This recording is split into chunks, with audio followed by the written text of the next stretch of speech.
যে সকল মহাপুরুষের আবির্ভাবে এই পাপপঙ্কিল পৃথিবী ধন্য হয়েছে, যাদের প্রেমের অমৃত সেচনে দুঃখ তপ্ত মানব চিত্ত স্নিগ্ধ ও স্নিগ্ধ হয়েছে, যারা মানব সমাজের কুক্ষিগত কালিমা রশ্মির মধ্য হতে সূর্যের ন্যায় উত্থিত হয়ে মানবতার কুহক ভেঙেছেন, ধর্মের নবীন কিরণ জ্বালিয়েছেন, তাদের মধ্যে যিনি শ্রেষ্ঠ মুহাম্মদুর রাসূলুল্লাহ সাল্লাল্লাহু আলাইহি ওয়াসাল্লামের শানে, যার আগমনের কারণ ব্যক্ত করতে গিয়ে আল্লাহ তাআলা 61 নম্বর সূরা সফের 9 নম্বর আয়াতে কারিমায় বলেছেন, হুয়াল্লাযী আরসালা রাসূলাহু বিল হুদা ওয়া দীনিল হক লিইয়ুযহিরাহু আলা দ্বীনি কুল্লিহি ওয়ালাউ কারিহাল মুশরিকুন। তিনি সেই সত্তা যিনি তার রাসূল মুহাম্মদ সাল্লাল্লাহু আলাইহি ওয়াসাল্লামকে পাঠিয়েছেন সত্য দিন, দ্বীনে হক এবং হেদায়াত সহকারে অন্যান্য সকল দিন, সকল মানব রচিত মতবাদ, সকল ধর্মের উপরে ইসলামকে বিজয়ী করার জন্য। আর এটা মুশরিকদের কাছে যতই খারাপ লাগুক না কেন, চিৎকার করে বলি সুবহানাল্লাহ। নাই তাজ তাই লাজ, ওরে মুসলিম খরিজুর শেষে তোরা সাজ, করে তসলিম হর কুরনি শিশুর আওয়াজ, শোন কোন মুজিদা সে উচ্চারে হেরা আজ ধরা মাঝ। উর্স এবেন নাজদে হিজাজ তাহামা ইরাক শাম, মিসর উমান তিহারান শরী কাহার বিরাট নাম পড়ে সাল্লাল্লাহু আলাইহি ওয়াসাল্লাম। আবার একান্ত প্রিয় দিনী ভাইরা, পর্দার আড়ালে অবস্থানরতা মা ও বোনেরা, আমি আপনাদের সম্মুখে পবিত্র কোরআনে কারীমের 33 নম্বর সূরা আহজাবের 21 নম্বর আয়াতে কারিমার অংশ বিশেষ তেলাওয়াত করেছি। আল্লাহ তাআলা বলছেন, লাকাদ কানা লাকুম ফি রাসূলিল্লাহি উসওয়াতুন হাসানা, you have indeed a noble matter in the messenger of Allah. তোমাদের জন্য রাসূলুল্লাহ সাল্লাল্লাহু আলাইহি ওয়াসাল্লামের জীবনেই রয়েছে সর্বোত্তম আদর্শ। চিৎকার করে বলি সুবহানাল্লাহ। দেখুন, এই আয়াতে কারিমাটি অবতীর্ণ হয়েছিল আহজাব যুদ্ধের পরে। আহজাব যুদ্ধ বলতে বোঝায় হিজবুন মানে হলো দল, আর আহজাব হচ্ছে হিজবুনের বহুবচন, অনেকগুলো দল যে যুদ্ধে অংশগ্রহণ করেছিল, যাকে আমরা সহজে চিনি খন্দকের যুদ্ধ বলে। খন্দকের যুদ্ধ 627 খ্রিস্টাব্দে অনুষ্ঠিত হয়েছিল। নবী সাল্লাল্লাহু আলাইহি ওয়াসাল্লাম 622 খ্রিস্টাব্দে মক্কা থেকে মদিনায় হিজরত করেন। হিজরত করার 2 বছরে অনুষ্ঠিত হয় বদরের যুদ্ধ, আর তার পরবর্তী বছর অর্থাৎ 625-এ অনুষ্ঠিত হয় উহুদ যুদ্ধ, আর 627 আর 2 বছর পরে গিয়ে অনুষ্ঠিত হয় খন্দকের যুদ্ধ বা আহজাবের যুদ্ধ। আল্লাহ তাআলা এই আহজাবের যুদ্ধের পরক্ষণেই জানিয়ে দিলেন, হে দুনিয়ার মানুষ, তোমরা জেনে নাও, লাকাদ কানা লাকুম ফি রাসূলিল্লাহি উসওয়াতুন হাসানা, তোমাদের জন্য আমার নবীজির জীবনেই রয়েছে সর্বোত্তম আদর্শ। কিন্তু কেন আল্লাহ তাআলা এই আয়াতে কারিমাটি অবতীর্ণ করলেন আহজাবের যুদ্ধের পরে, খন্দকের যুদ্ধের পরে? এ ব্যাপারে যদি আমরা আয়াতে কারিমার শানে নুজুল দেখার চেষ্টা করি, তাহলে দেখব যে মুফাসসিররা বলেছেন, যেমন তাফসীরে ফি জিলালিল কোরআনের মধ্যে দেখতে পারেন, আল্লামা সাইয়্যিদ কুতুব শহীদ রাহমাতুল্লাহ আলাইহি এ ব্যাপারে ব্যক্ত করেছেন।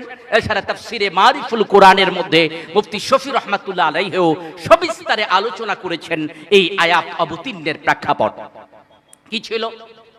রাসূল সাল্লাল্লাহু আলাইহি ওয়াসাল্লাম মদিনাকে রক্ষা করার জন্য, আপনাদের যাদের মদিনায় যাবার সুযোগ হয়েছে,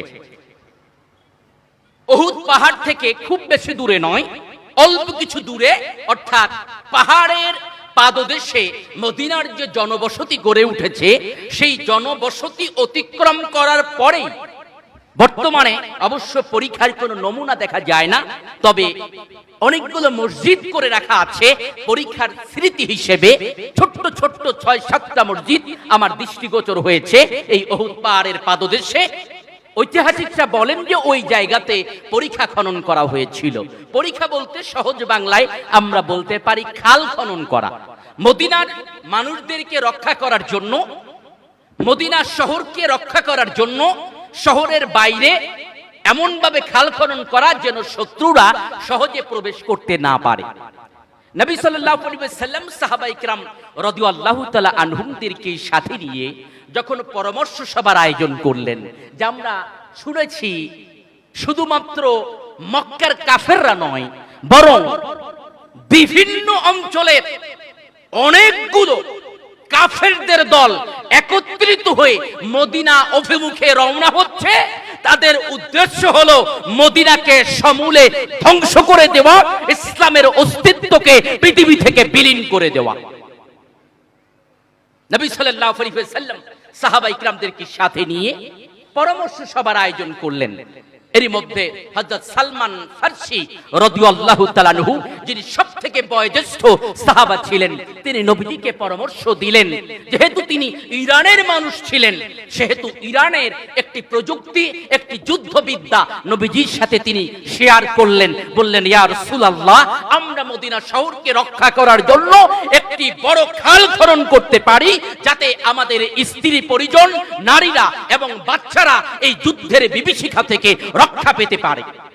নবী সাল্লাল্লাহু আলাইহি ওয়াসাল্লাম তার পরামর্শ গ্রহণ করলেন। গ্রহণ করে পরীক্ষা খনন করার ব্যাপারে কাজ শুরু করলেন।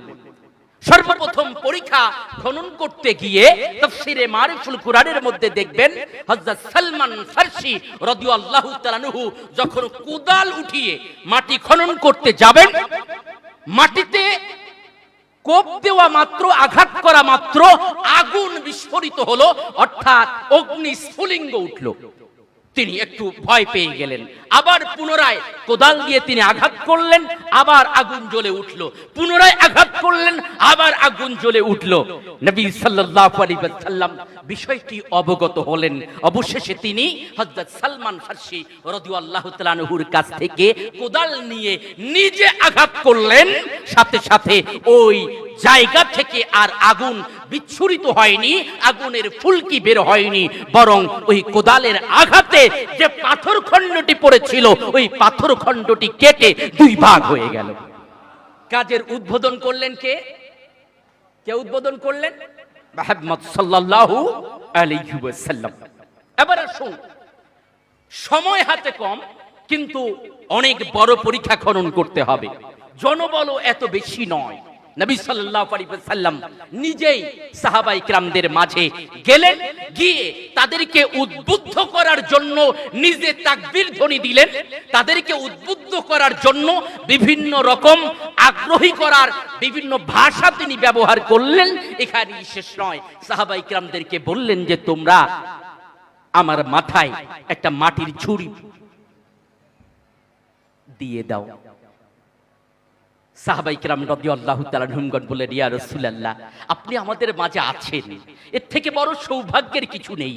আপনি কেন মাটির ঝুড়ি, বালির ঝুড়ি মাথায় নেবেন? নবীজি বললেন, আমার ইচ্ছা তোমাদের সাথে আমিও কাজে যুক্ত হব। নবীজির মাথায় সেই বালু ভরা ঝুড়িটি তুলে দেওয়া হলো। নবীজির পবিত্র মুখাবয়ব, চুল থেকে শুরু করে দাড়ি মোবারক, শরীরটি বালুই আচ্ছাদিত হয়ে গেল। নবীজি কোদাল দিয়েও খনন করছেন, মাঝে মাঝে মাঝে মাঝে মাথায় মাটির ঝুড়ি নিয়ে নির্দিষ্ট দূরত্বে তিনি ফেলে দিচ্ছেন, এমনকি মাঝে মধ্যে তিনি তাকবীর ধ্বনি দিচ্ছেন। এই সময় নবী সাল্লাল্লাহু আলাইহি ওয়াসাল্লাম এতটা ক্ষুধার্ত হয়ে পড়েছিলেন যে নিজে নিজের পেটে দুইটা মতান্তরে তিনটি পাথর তিনি নিজের পেটের সাথে বেঁধেছিলেন। এমনকি অতি দ্রুত কাজ করার স্বার্থে মদিনা শহরকে রক্ষা করার জন্য, ইসলামকে রক্ষা করার জন্য এই সময় বেশ কয়েকটা নামাজ কাজা হয়ে গিয়েছিল। আমার ভাইয়েরা, এই ঘটনার পরেই আল্লাহ তাআলা সূরা আহজাবের 21 নম্বর আয়াতে কারিমা অবতীর্ণ করে জানালেন, তোমাদের জন্য নবীজির জীবনেই রয়েছে সর্বোত্তম আদর্শ। তার মানে আমার ভাইয়েরা,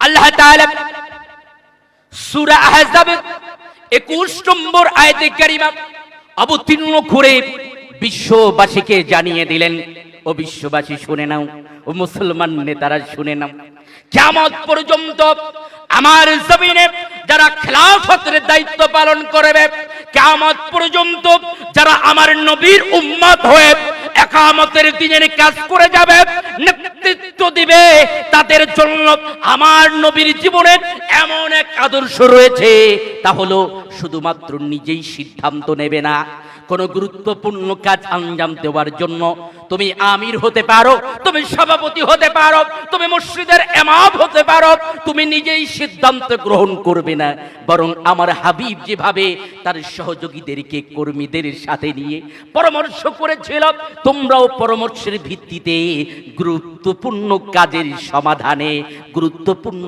কাজ আঞ্জাম দিতে পরামর্শ করবে। শুধু তাই নয়, বরং এটাও জেনে রাখো, আমার নবী মুহাম্মদুর রাসূলুল্লাহ সাল্লাল্লাহু আলাইহি ওয়াসাল্লাম, যাকে আমি আল্লাহ তাআলা ঘোষণা দিয়েছি, ওয়ামা আরসালনাকা ইল্লা রাহমাতাল লিল আলামিন, আমি আল্লাহ যে জগতের রব, আমার নবী সেই জগতের জন্য রহমত। চিৎকার করি বলি সুবহানাল্লাহ। সুতরাং আমার সমগ্র সৃষ্টি জগতের জন্য রহমত যে নবী, সেই নবী তোমাদের সাথে এসে কাজে যুক্ত হলো, তোমাদের সাথে কুদাল চালালো, তোমাদের সাথে মাথায় মাটির ঝুড়ি বহন করলো। কিয়ামত পর্যন্ত মুসলমান নেতারা মনে রাখবে, শুধুমাত্র কর্মীদেরকে ওয়ার্ডার করবে না, এর নাম ইসলাম নয়, বরং আমার নবীর আদর্শ হলো, নেতা তুমি যখন কোনো কাজে কর্মীদেরকে নামতে বলবে, নিজেও তাদের সাথে কাজে যুক্ত হয়ে যাবে। আমার ভাইয়েরা, আল্লাহ তাআলা এই আয়াতে কারিমা অবতীর্ণ করে নবীজি এই যে শব্দ ঘটা অত্যন্ত বিস্ময়কর অনুপম আদর্শের যে দৃষ্টান্ত নবীজি দেখালেন, তা আল্লাহ তাআলা বিশ্ববাসীর সামনে স্পষ্ট করে দিলেন যে আমার নবী সাইয়্যিদুল আম্বিয়া, he was not only a prophet but also he was the leader of all prophets. তিনি শুধুমাত্র একজন নবী ছিলেন না, বরং তিনি সব নবীদেরও নেতা ছিলেন। কথা বলেন ঠিক কি না? সেই নবীজি নিজে কোদাল দিয়ে মাটি খনন করলেন, নিজে মাথায় মাটির ঝুড়ি বয়ে নিলেন। সুতরাং তোমরা যারা নেতা হবে, যেই জায়গার নেতা হও, দেশের নেতা হও, দলের নেতা হও, এলাকার নেতা হও, আর পরিবারের নেতা হও, কখনো স্বেচ্ছাচারী হবে না, নিজের সিদ্ধান্ত অন্যদের উপরে চাপিয়ে দেবে না। তুমি বড় অফিসার, তোমার কাজ এমন হবে না যে তোমার সিদ্ধান্ত তুমি এমন ভাবে চাপিয়ে দেবে তোমার কর্মীদের উপরে, সহকর্মীদের উপরে, যাতে তারা মনে কষ্ট পায়, এমন কাজ করবে না, বরং তাদের সাথে পরামর্শ করে সকল কাজ আঞ্জাম দেবে, এবং গুরুত্বপূর্ণ কাজ যেগুলো বাস্তবায়িত হবে সেই কাজে নিজেই তোমরা লিড দেবে, নিজেই নেতৃত্ব দেবে, সেই কাজে তাদের সাথে যুক্ত হবে। একজন নেতা যদি তার কর্মীদের সাথে একাকার হয়ে যায় কোনো কাজে, ওই কর্মীদেরকে 1000 টাকা দিলেও তারা না যতটা না উদ্বুদ্ধ হতো, তার থেকে 100 গুণ বেশি উদ্বুদ্ধ হয় কর্মীরা। কথা বলেন ঠিক কি না? আমার ভাইরা, আল্লাহ তাআলা বলছেন, লাকাদ কানা লাকুম ফি রাসূলিল্লাহি উসওয়াতুন হাসানা, তোমাদের জন্য নবী সাল্লাল্লাহু আলাইহি ওয়াসাল্লামের জীবনেই রয়েছে সর্বোত্তম আদর্শ। কার জীবনে আছে? কথা বলতে হবে, কার জীবনে? রাসূল সাল্লাল্লাহু আলাইহি ওয়াসাল্লামের জীবনে। আদর্শ কার জীবনে থাকবে? নবীজির জীবনে আদর্শ।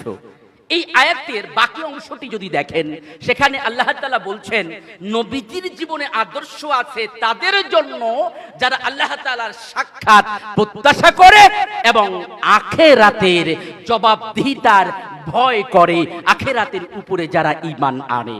কথাটি যদি একটু ঘুরিয়ে নিই, তাহলে অর্থ দাঁড়ায় নবীজির জীবনে তার জন্য আদর্শ নাই যে আল্লাহকে ভয় করে না, নবীজির জীবনে তার জন্য আদর্শ নাই যে আখিরাতে জবাবদিহি তারা ভয় পায় না, নবীজির জীবনে তার জন্য আদর্শ নাই যে নবীকে ছাড়া অন্যকে আদর্শের মাপকাঠি বানায়। আসুন আরেকটু স্পষ্ট করে আমরা বুঝে নেবার চেষ্টা করি। সেটি কি? দেখুন, আমাদের দেশে ইসলামী দলগুলোর বাইরে যে দলগুলো আছে তাদের স্লোগান কি? স্লোগান হচ্ছে তারা যে নেতার আদর্শের কথা বলে, সেই তারা যে নেতার কথা বলে তার আদর্শ বাস্তবায়নের জন্যই তারা চেষ্টা করে। ঠিক না? যারা এদেশে শেখ মুজিবুর রহমানের উত্তরসূরি হিসেবে নিজেকে দাবি করে, তারা মনে করে এর থেকে মহান মানুষ আর কেউ নেই, হাজার বছরের শ্রেষ্ঠ বাঙালি, তার আদর্শে আমরা আদর্শিত হব। তিনি যেভাবে হুক্কা খেতেন আমরাও সেভাবে সমাজে বাস্তবায়ন করে দিতে পারাটাই হচ্ছে অতি উত্তম আদর্শ। তিনি যেভাবে সিগারেট খেতেন এটাই চমৎকার। তিনি যেভাবে ৭২-এর সংবিধানে শুধুমাত্র একটা দল ছাড়া বাকি দলগুলোকে নিষিদ্ধ করেছিলেন, এটাই হচ্ছে সর্বোত্তম আদর্শ। এবং সে পথেই হেঁটে তারা এদেশের মানুষের উপরে জুলুম করেছে, নির্যাতন করেছে, এদেশের হাজারো মানুষকে শহীদ করেছে, এদেশের হাজারো মায়ের বুককে খালি করেছে, বহু মানুষের বাড়ি বুলডোজার দিয়ে গুড়িয়ে দিয়েছে।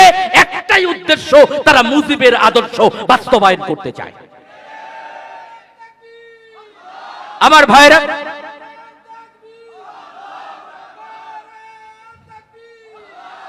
ভাইরা, তাহলে তাদের টার্গেট হচ্ছে তারা মুজিবের আদর্শ বাস্তবায়ন করতে চায়।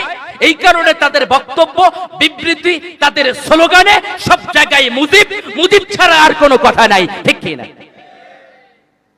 এবার আসুন বাংলাদেশের আরেকটি বৃহত্তর দল, যার নাম বাংলাদেশ জাতীয়বাদী দল বিএনপি। এটি জাতীয়তাবাদ নিয়ে শুধু বিএনপি নয়, জাতীয় পার্টিও জাতীয়তাবাদ নিয়ে কাজ করে।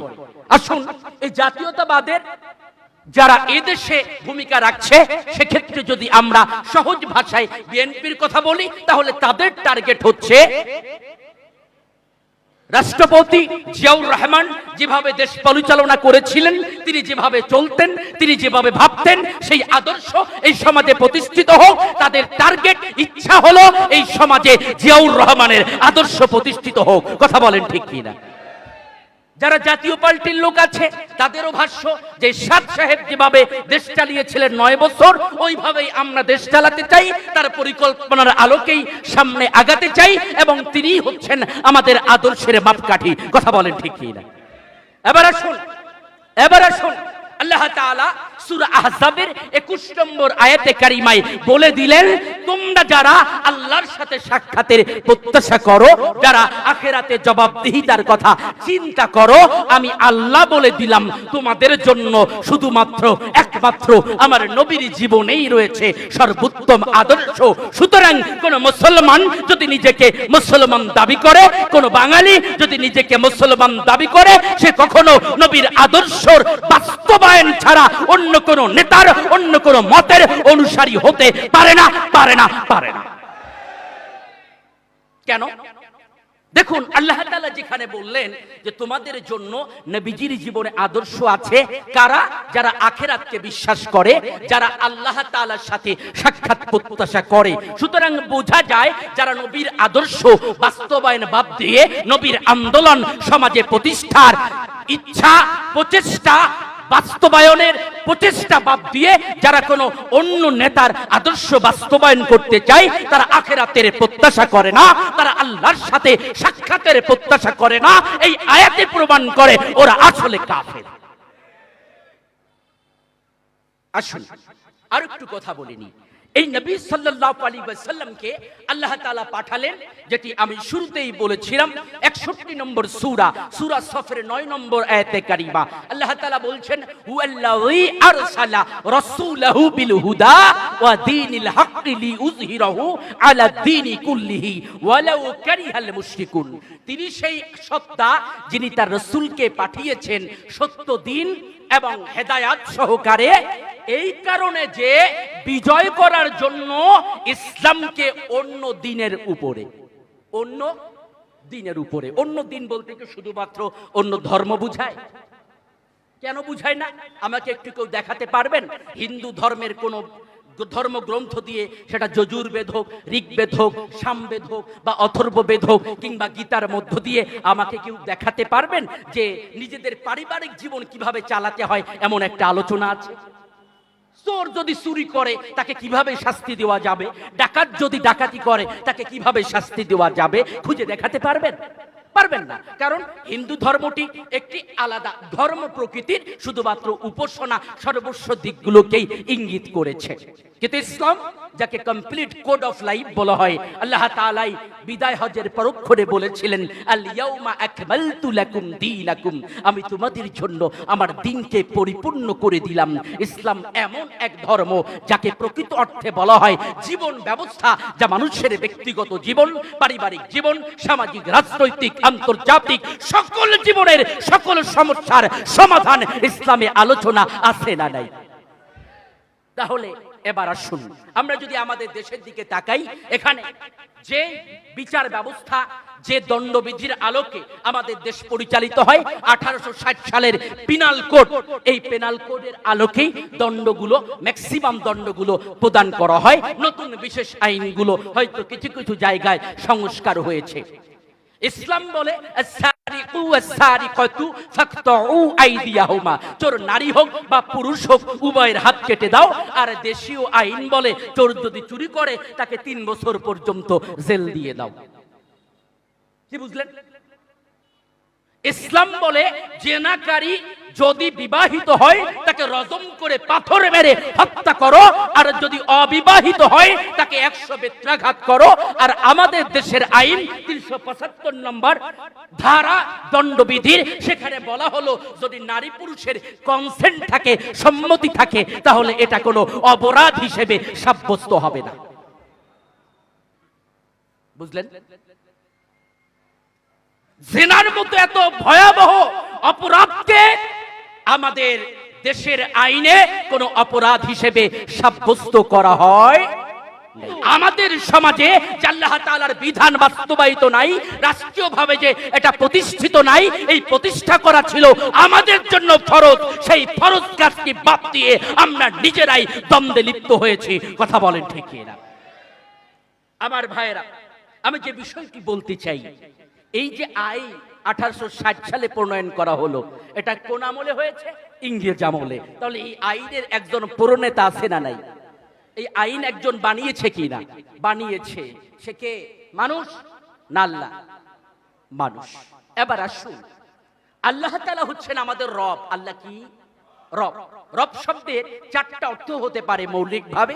রব মানে প্রভু, রব মানে প্রতিপালক, রব মানে হলো যিনি ল মেকার, আইন প্রণেতা। আল্লাহ লাহুল খলকু ওয়াল আমরু, সাবধান সৃষ্টি যার, বিধানও চলবে তার, আইনও চলবে তার। রবের চতুর্থ অর্থ হলো সুপ্রিমেসি বিলং টু আল্লাহ, যাবতীয় কর্তৃত্বের একচ্ছত্র মালিক হচ্ছেন আল্লাহ তাআলা।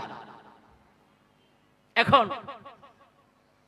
এই রবের শ্রেষ্ঠত্ব বর্ণনা করা, রবই হচ্ছেন তিনি যিনি আমাদের সামগ্রিক জীবনের আইন দিয়ে দেবেন, জীবন পরিচালনার রীতিনীতি বাতলিয়ে দেবেন। যখন আমি মানব রচিত ওই আইনটিকে সন্তুষ্ট চিত্তে গ্রহণ করে নিচ্ছি, তখন ওই আইনের যিনি রচয়িতা, প্রণেতা, তাকে আমি আল্লাহ তাআলার জায়গায় রব বানিয়ে ফেলছি। এবার আসুন, যদি সেকুলারিজমের কথা বলেন, সেকুলারিজম রকম মার্কসিস্ট সেকুলারিজম, ওয়েস্টার্ন সেকুলারিজম, আর থার্ড ওয়ার্ল্ড সেকুলারিজম বা ইন্ডিয়ান সেকুলারিজম। মার্কসিস্ট সেকুলারিজম, যার মূল ধারণাটি কার্ল মার্কস দিয়েছিল, এখানে ধর্মের কোনো অস্তিত্ব নাই। ধর্মকে আফিমের সাথে, নেশার সাথে, মাদকের সাথে তুলনা করা হয়েছে। একটু আপডেট হলো আমেরিকায় গিয়ে ওয়েস্টার্ন সেকুলারিজম, তারা বলল ধর্ম যার যার, রাষ্ট্র সবার। এই কারণে আমেরিকাতে কোনো ইমাম সাহেব যদি চায় খ্রিস্টান পল্লীতে গিয়ে ইসলামের দাওয়াত দেবে, সে দিতে পারে। আবার কোনো খ্রিস্টান যদি চায় মুসলমানের কাছে খ্রিস্টান ধর্মের দাওয়াত দেবে, সেও দিতে পারে। আমরা পারি? এবার আসুন, আরেকটি সেকুলারিজমের প্রকার আছে, তাকে বলা হয় থার্ড ওয়ার্ল্ড সেকুলারিজম বা ইন্ডিয়ান সেকুলারিজম। এর বৈশিষ্ট্য হলো ধর্ম যার যার, রাষ্ট্র সবার, তবে ধর্ম এবং রাষ্ট্রের মধ্যে যদি কোনো ক্ষেত্রে সাংঘর্ষিকতা দেখা দেয়, তাহলে ওই এলাকায় যে ধর্মের মানুষ বেশি সেই ধর্ম প্রাধান্য পাবে, রাষ্ট্রের ওই নীতি প্রাধান্য পাবে না। এর বাস্তবায়ন আছে ভারতে। কোথায়? ভারতে। সাংবিধানিকভাবে ভারত একটি ধর্ম নিরপেক্ষ রাষ্ট্র, কিন্তু ভারতে যদি কেউ হিন্দু ধর্মের বিরুদ্ধে কথা বলে তার রেহাই। বাংলাদেশে কি হবার কথা ছিল? বাংলাদেশেও হওয়ার কথা ছিল। যেহেতু এই এলাকার অধিকাংশ মানুষ মুসলিম, 89.7% লোক মুসলিম, এদেশে মসজিদের আজান শুনে মানুষের ঘুম ভাঙে। এদেশের রাজধানীকে বলা হয় মসজিদের নগরী। সেই বাংলাদেশেও রাষ্ট্রের কোন নীতির সাথে যদি ইসলাম সাংঘর্ষিক হয়, ইসলাম প্রাধান্য পাবে, কেননা এদেশে মুসলমান বেশি। কিন্তু তা হয় নাই। আমরা দেখেছি বিগত 15-16 বছরের দুঃশাসনে, ইসলাম বিরোধী অপশাসনে, জালেমের শাসনে আমরা দেখেছি ঢাকা বিশ্ববিদ্যালয়ে তারাবির নামাজ পর্যন্ত হলগুলোতে পড়তে দেওয়া হয় না। আমরা দেখেছি ইফতার মাহফিল করতে দেওয়া হয় নাই। আমরা দেখেছি নামাজি আবরার ফাহাদ নামাজ পড়ে ইন্ডিয়ার বিরুদ্ধে কেন কথা বলল, তাকে শিবিরের তকমা দিয়ে তাকে শরাব নির্যাতন করে পৃথিবী থেকে বিদায় করে দেওয়া হয়েছে। কথা বলেন ঠিক কি না? সুতরাং আমাদের দেশে যারা সেকুলারিজম নিয়ে বক্তব্য দেয়, ওদের সেকুলারিজম পৃথিবীর 3 রকম। সেকুলারিজমের সাথে কোনো সম্পর্ক নাই, বরং এটাকে সেকুলারিজম নয়, বরং এটাকে আমরা এক কথায় বলতে পারি এটি একটি দুঃশাসন, জালেমের শাসন, এবং এটি হচ্ছে সেই বঙ্গবন্ধুর আদর্শ বাস্তবায়নের ইসলাম বিরোধী দুঃশাসন। কথা বলেন ঠিক কিনা? এবার আসুন, তাহলে এই সেকুলারিজম যিনি বানালেন, সেকুলারিজমের প্রবক্তা যিনি, সেই কার্ল মার্কসের কথা যদি বলি, যখন আমি আপনি বা আমাদের সমাজের কেউ এই সেকুলারিজমকে মেনে নেবে, এই সেকুলারিজমের দিকে, ধর্ম নিরপেক্ষতার দিকে ডাকবে, তাহলে স্বভাবতই বলার অপেক্ষা থাকে না। যদি তিনি সন্তুষ্ট চিত্তে এই কাজটি করে থাকেন, তাহলে তিনি আল্লাহর জায়গায় কার্ল মার্কসকে বসিয়ে আল্লাহর সাথে শিরক করে মুশরিক হয়ে গেলেন।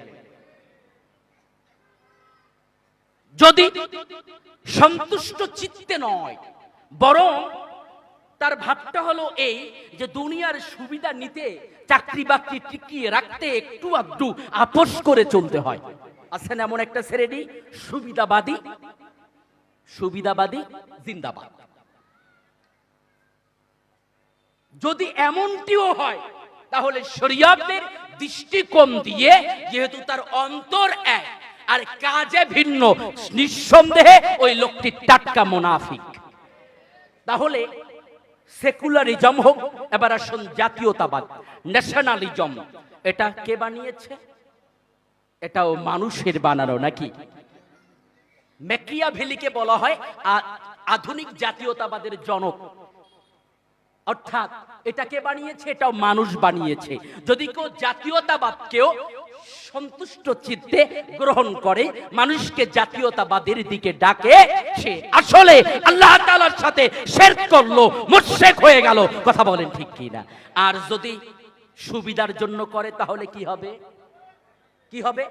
মুনাফিক হতে পারে। আমাদের কিছু ভাইয়েরা না বুঝার কারণে এই ভুলগুলো করছেন। তিনি নামাজও পড়েন, রোজাও রাখেন, হজও করেন, কিন্তু এই জাতীয় মানব রচিত মতবাদের দিকে মানুষকে ডাকেন। নবীজির হাদিসে জাতীয়বাদ সম্পর্কে ভবিষ্যৎবাণী করা হয়েছে। নবীজি বলেছেন, যে ব্যক্তি জাতীয়তাবাদের দিকে কাউকে ডাকে, ওই ব্যক্তির অবস্থান হবে জাহান্নামে। আমার ভাইয়েরা, আমার এই কথাগুলো পৌঁছাতে পারবেন তো আমাদের সব ভাইদের কাছে, সবার কাছে পৌঁছাতে পারবেন ইনশাআল্লাহ? তাহলে নবীজিকে আল্লাহ তাআলা পাঠিয়েছেন এই জাতীয় মতবাদ, মানব রচিত রীতি নীতি ধ্বংস করে, দূরীভূত করে একমাত্র ইসলাম প্রতিষ্ঠা করার জন্য। কথা বলেন ঠিক কিনা? এবার আসুন, আল্লাহ তাআলা বললেন নবীজির জীবনেই রয়েছে সর্বোত্তম আদর্শ। আজ গোটা পৃথিবীতে দাঙ্গা হাঙ্গামা, রক্তপাত লেগে আছে। যে দলের হোক, যে মতের হোক, সবাই শান্তি চায়। কথা বলেন শান্তি চায় কিনা? জর্জ বার্নার্ড শো, নোবেল পুরস্কার প্রাপ্ত ইংল্যান্ডের বিখ্যাত পণ্ডিত, তিনি একটি গবেষণা করে জানিলেন যে পৃথিবীতে শান্তি প্রতিষ্ঠা করার একটা পথ আমি তোমাদেরকে দেখাতে পারি। লোকেরা বলল, sir, what is the way to gain the peace? সেই শান্তি লাভ করার ওয়েটা কি? জজবান্নাত বললেন, I believe that if a man like prophet Muhammad সাল্লাল্লাহু আলাইহি ওয়াসাল্লাম he would succeed in solving. আমি দৃঢ়ভাবে বিশ্বাস করি, যদি মুহাম্মদ সাল্লাল্লাহু আলাইহি ওয়াসাল্লামের মতো একজন মানুষকে গোটা পৃথিবীর ক্ষমতায় দেওয়া যায়, একনায়কত্ব দেওয়া যায়, ডিক্টেটরশিপ দেওয়া যায়, তাহলে তিনি পৃথিবীর সমস্ত সমস্যার সমাধান করতে পারবেন। চিৎকার করে বলি সুবহানাল্লাহ। সুতরাং আমাদের সমাজে যত সমস্যা, যত জটিলতা, সকল সমস্যার সমাধান কার জীবনে আছে? নবীজির জীবনে। কোরআন যে থিওরি, তার প্র্যাকটিক্যাল হচ্ছেন মুহাম্মদুর রাসূলুল্লাহ সাল্লাল্লাহু আলাইহি ওয়াসাল্লাম। আল্লাহ তাআলা পবিত্র কোরআনে কারীমের 53 নম্বর সূরা নজমের 3 এবং 4 নম্বর আয়াতে বলেছেন, ওয়া মা ইয়ানতিকু আনিল হাওয়া ইন হুয়া ইল্লা ওয়াহয়ু ইউহা। নবীজি এমন কোনো কথা বলেন না যা তাকে ওহী হিসাবে জানানো না হয়। রাসূলে না গুপ্ত, তা না গুপ্ত জিব্রাইল, জিব্রাইল না গুপ্ত, তা না গুপ্ত পরওয়ারদিগার। নবীজি এমন কোনো কথা বলেন না যা তাকে জিব্রাইল না বলে, আর জিব্রাইল এমন কোনো কথা বলেন না যা তাকে পরওয়ারদিগার আল্লাহ না বলে। চিৎকার করে বলি সুবহানাল্লাহ।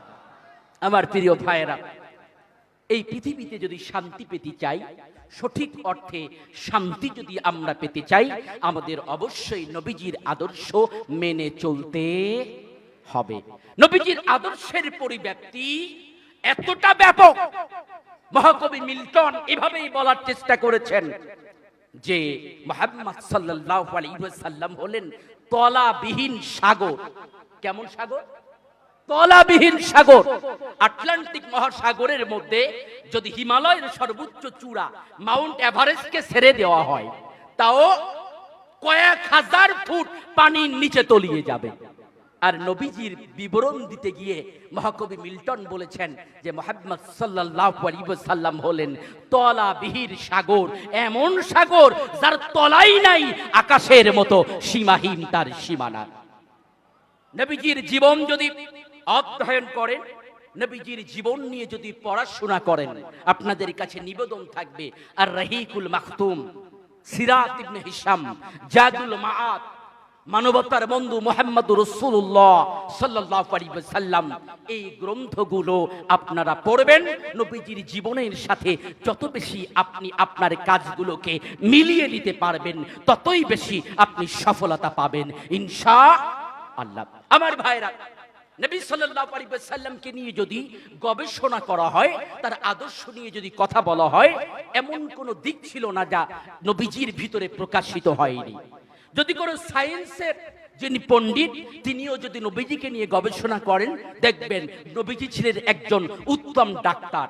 যদি কোনো রসায়নের পণ্ডিত গবেষণা করেন, তাহলে দেখবেন নবীজি রসায়ন শাস্ত্রেও তার অনেক কথা আছে যা বিজ্ঞানের সাথে ওতপ্রোতভাবে মিলে যায়। এক বাদশা নবীজির খেদমতে ডাক্তার পাঠালো।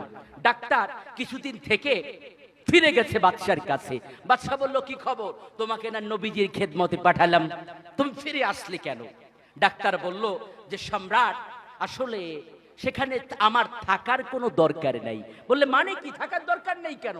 বলে, সম্রাট, মুহাম্মদ সাল্লাল্লাহু আলাইহি ওয়াসাল্লাম সহ তার অনুসারী যারা আছে তাদের কোনো রোগ হয় না যে আমি তার ট্রিটমেন্ট করতে পারি। বলে, মানে কি? বলে, এর কারণ হচ্ছে মুহাম্মদ সাল্লাল্লাহু আলাইহি ওয়াসাল্লামের অনুসারীরা তাদের পেটকে 3 ভাগ করে খায়। কয় ভাগ? 3 ভাগ করে খায়। 1 ভাগ খাবার খায়, 1 ভাগ পানি খায়, আর 1 ভাগ ফাঁকা রাখে, যে কারণে তাদের সহজে কোনো রোগ বালাই হয় না। নবী সাল্লাল্লাহু আলাইহি ওয়াসাল্লাম সহিহ হাদিসের মধ্যে বলেছেন যে মাছি যদি খাবারের মধ্যে পড়ে, তাহলে মাছিকে খাবারের মধ্যে ডুবিয়ে দাও। এটা নিয়ে বহু বছর বৈজ্ঞানিকদের সমালোচনা ছিল, যেটা তো কোনোভাবে বৈজ্ঞানিক কথাবার্তা হতে পারে না। মাছি খাবারে পড়লো, একে তো নোংরা, এরপরে তাকে খাবারে ডুবিয়ে দিলে ফলাফলটা কেমন হবে? বৈজ্ঞানিকরা আবিষ্কার করতে সক্ষম হয়েছে যে মাছির 2 ডানার, 1 ডানায় থাকে জীবাণু, আর 1 ডানায় থাকে জীবাণু প্রতিষেধক। কোন মাছি যখন খাবারের উপরে বসে, সর্বপ্রথম সে তার জীবাণুযুক্ত ডানাটাই খাবারের মধ্যে দিয়ে দেয়। এরপরে যদি তাকে তাড়িয়ে দেওয়া হয়, খাবার থেকে জীবাণু দূর হয় না। তাই তো 1450 বছর আগে মানবতার মহান শিক্ষক মুহাম্মদুর রাসূলুল্লাহ সাল্লাল্লাহু আলাইহি ওয়াসাল্লাম চমৎকার করে সমাধান দিয়েছেন, মাছিকে ডুবিয়ে দাও, তার মানে আরাক দানা খাবারের মধ্যে প্রবেশ করিয়ে দাও, কিছুক্ষণ আগে সেই জীবাণুটি খাবারের মধ্যে ছিল তা আর থাকবে না। চিৎকার করে বলি সুবহানাল্লাহ। নবীজি ছিলেন শ্রেষ্ঠ আকাশ বিজ্ঞানী। বলবেন আকাশ বিজ্ঞানী কেন?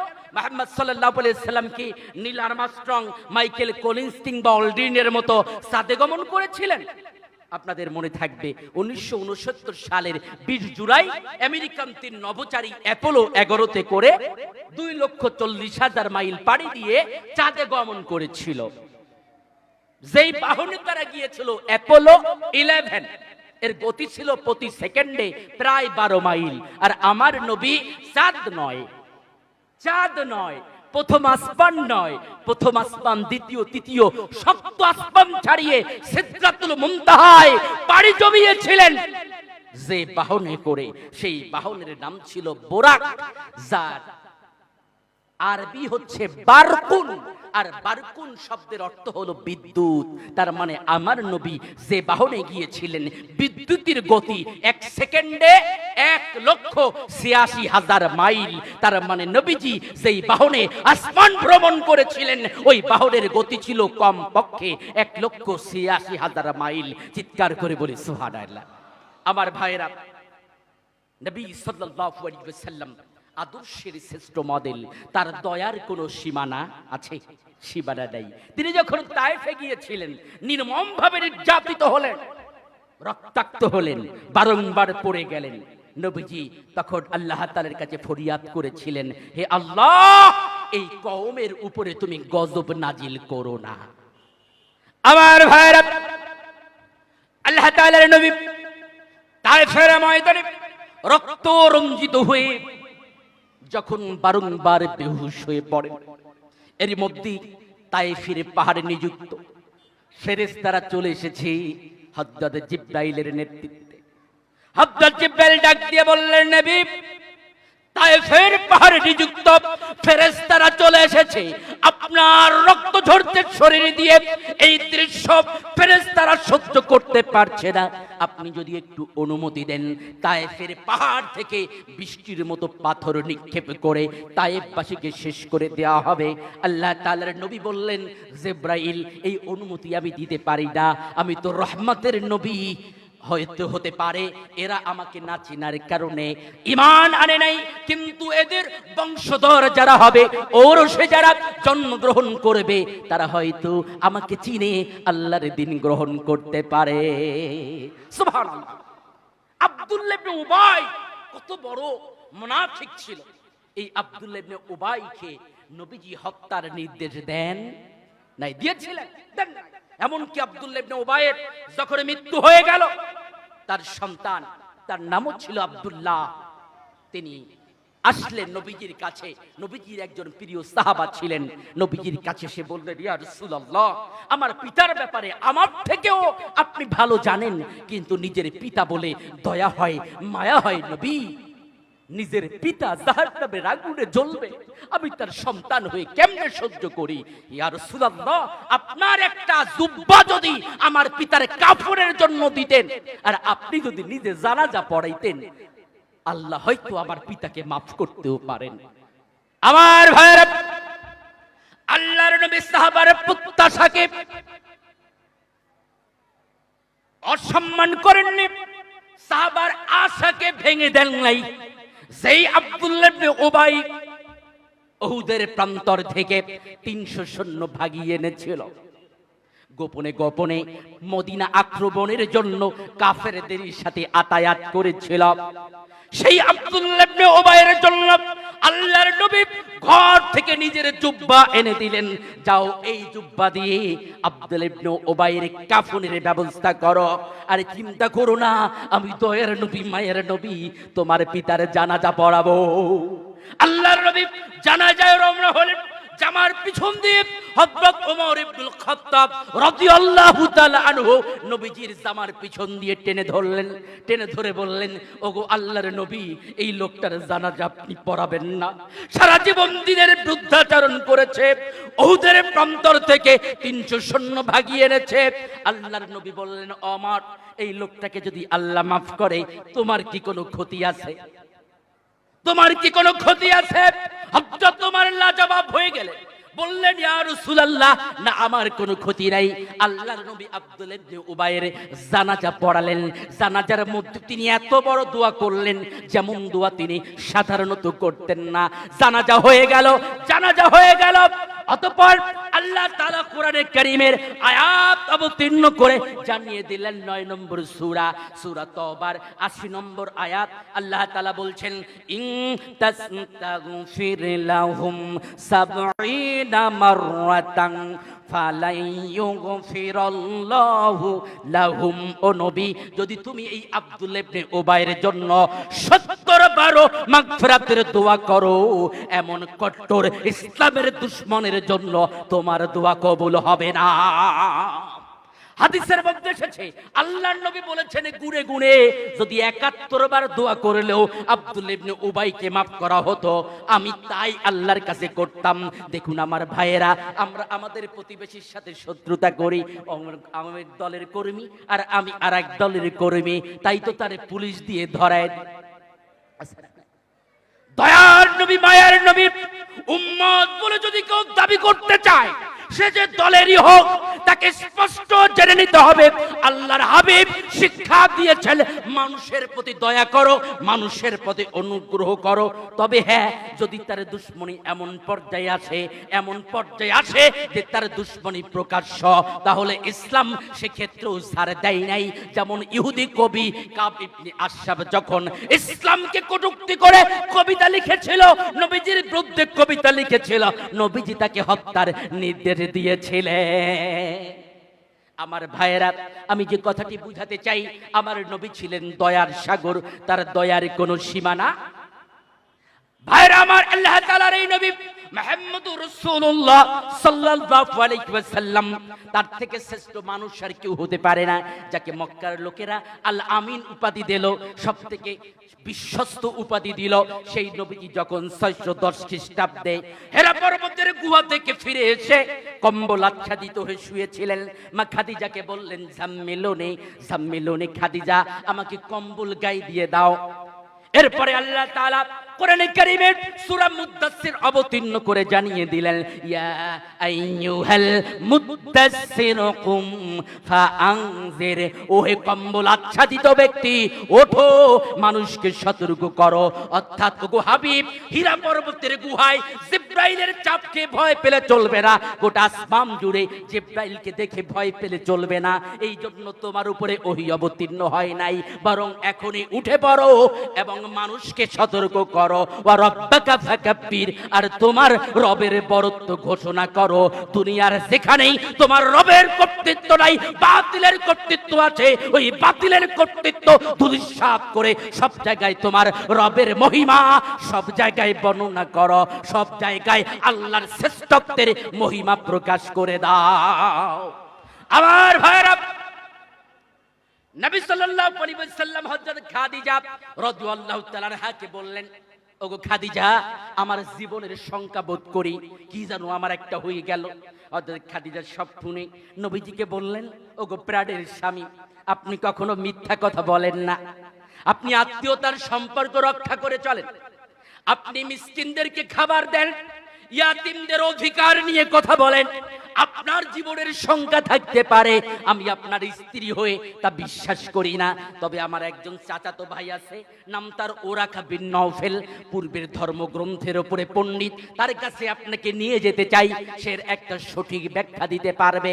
ওরাকা বিন নওফেলের কাছে গিয়ে সব ঘটনা যখন খুলে বলা হলো, ওরাকা বিন নওফেল বলল, আরে মুহাম্মদ সাল্লাল্লাহু আলাইহি ওয়াসাল্লাম আপনার কাছে যে এসেছে আর কেউ নয়, হাযরত নামুসুল্লাযী নাযালা আলাল মুসা, এ তো সেই দূত আল্লাহর পক্ষ থেকে এসেছে যে হযরত মুসার কাছে এসেছিল।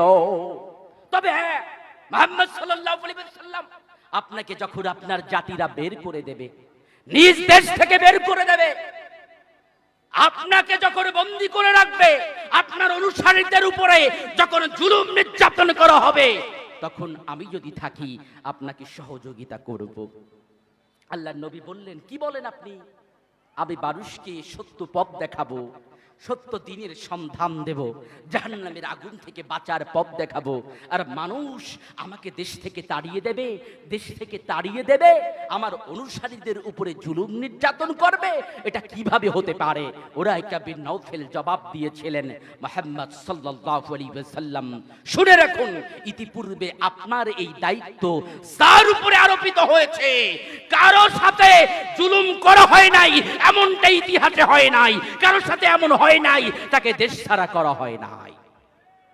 আমার ভাইরা, উরাইকা বিন নাউফেলের এই কথাটি প্রমাণ করে, যুগ যুগ ধরে কিয়ামত পর্যন্ত যারা নবীজির আদর্শ বাস্তবায়নের জন্য সংগ্রাম করবে, নবীজিকে যে দ্বীন দেওয়া হয়েছিল সেই ইসলাম বাস্তবায়নের জন্য যারা কাজ করবে, তাদের গলায় ফাঁসির জলি ঝুলবে, তাদের বাড়িঘর জ্বালিয়ে পুড়িয়ে দেওয়া হবে, তাদেরকে কারাগারে জীবন কাটাতে হবে, তাদের নখগুলোকে পেলাস দিয়ে তুলে দেওয়া হবে, কিন্তু তারপরও তারা বাতিলের কাছে মাথা নত করবে না।